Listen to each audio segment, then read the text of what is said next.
جناب آئیے, ہم آپ کی ہی راہ دیکھ رہے ہیں. صادق تو مایوس ہو گیا. ہاں تو کیا بنا میرے کام کا؟ ہو جائے گا حضور, کیوں نہیں ہوگا؟ بھلا آپ کو فکر کرنے کی کیا ضرورت ہے؟ زیادہ کبھی ہم نے آپ کو مایوس کیا نہیں نا, آپ بھی نہیں کریں گے. ہاں یہ تو ہے, جب تک تم جیسے جعفر اور صادق موجود ہیں ہمیں فکر کرنے کی کوئی ضرورت نہیں. مگر اس بار کام ذرا ٹیڑھا ہے, بڑے دھیان سے پلاننگ کرنی ہوگی. جناب اس دفتر سے ہم پہلے بھی بہت سے کام نکلوا چکے ہیں. آپ کو تو یاد ہوگا وہ بنگالی بابو مرسلین, اس کو تو ہم نے اس دفتر سے نکلوا ہی دیا تھا اس سے بکرے کرنے کے چکر میں. اور اس بار بھی ایسا ہی ہوگا, آپ فکر نہ کریں. ہاں مگر وہ سپرنٹینڈنٹ اور اس کا وہ اکاؤنٹس والا اور اس کا وہ ایس ٹی او آپس میں کافی شیر و شکر ہیں, اور ان کا وہ ایکسین کافی تجربہ کار بندہ ہے. اس طرح ہمارے قابو میں نہیں آئے گا, بہت دیکھ بھال کر ہاتھ ڈالنا ہوگا.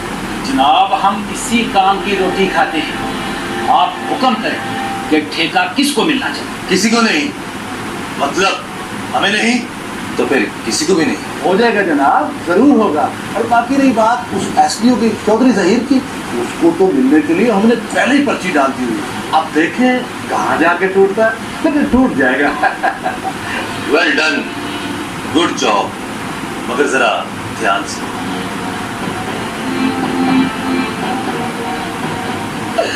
جب تک جعفر اور صادق ہے نا تو یہ کام چلتا ہی رہے گا. چلتا رہے گا. ہم نے بخوبی طے کر لیا. اب آگے کا پلان اور دوسرا مرحلہ بھی سن لو. جناب ہم ایک تیر سے دو شکار کر کے آئے, اور ہو سکتا ہے کہ اگلا مرحلہ اتنا مشکل نہ ہو. ٹھیک کہہ رہے ہو, ٹوٹ تو پڑ گئی ہے ایس ڈی اور اس کے عملے کے درمیان, مگر ابھی بھی بڑی رکاوٹ ان کا ایکسین اسلام الدین ابھی بھی باقی ہے. وہ اتنی آسانی سے اس ٹھیکے کو منسوخ نہیں ہونے دے. نہ سب کچھ ٹھیک ہو جائے گا حضور. اس کا بندوبست بھی ہم کرتے ہیں, بس آپ ذرا ہماری ضروریات کا خیال رکھا کریں. آخر ہم آپ کے خادم ہیں نا جی.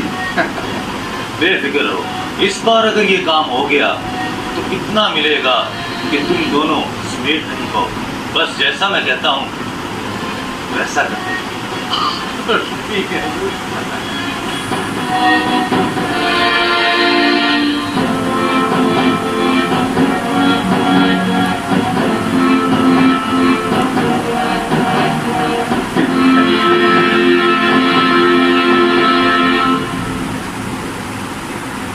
چلے صاحب, دیر سے ہی صحیح پر آپ نے یاد تو کیا.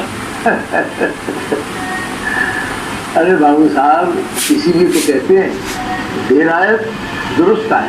مگر ایک بات میری سمجھ میں نہیں آئی کہ تم لوگوں نے نچلے اسٹاف کو انوالو کر کے بہت بڑی غلطی کی ہے. اب دیکھیے نا, سارے سیکشن اپنا حصہ مانگ رہے ہیں. لیکن جو صاحب کا حکم ہوگا وہی ہوگا, تو ان کی کیا مجال ہے کہ آپ کے حکم کے سامنے دم ہے.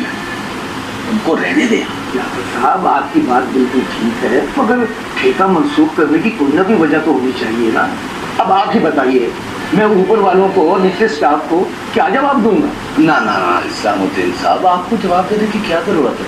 دیکھیں, آپ کے نیچے چاروں سیکشن میں ہم نے فوٹ ڈلوا دی, اب بیچارے آپس میں لڑتے رہے.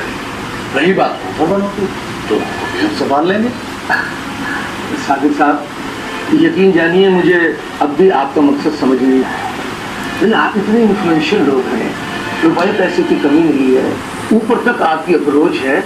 آپ چاہتے تو یہ ٹھیکہ اپنے نام بھی کروا سکتے تھے. مجھے ٹھیکے سے نہیں, اس پل کے راستے سے مسئلہ ہے.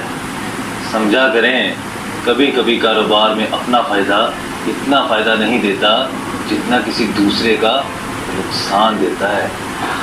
بابو صاحب بات تو آپ نے گہری کی ہے, لیکن یقین جانیے میں اب بھی نہیں سمجھ پایا. آپ کے چاروں نادان سیکشن جو اس پل کو روکنے کی خاطر آپس میں دشمنوں کی طرح لڑ رہے ہیں, وہ یہ نہیں جانتے کہ اس پل کے بننے سے ان کو کتنا بڑا فائدہ ہو سکتا تھا. ارے قسمت بدل سکتی تھی ان کی اس پل کے بننے سے, اور ہیڈ کوارٹر سے ان کو بونس الگ ملتا اور ترقی بھی. یہ تو وارے نیارے ہو جاتے جناب. واہ, کیا پلاننگ کی ہے آپ لوگوں نے. بھائی سب سے بڑا کمال تو تم لوگوں کا یہ ہے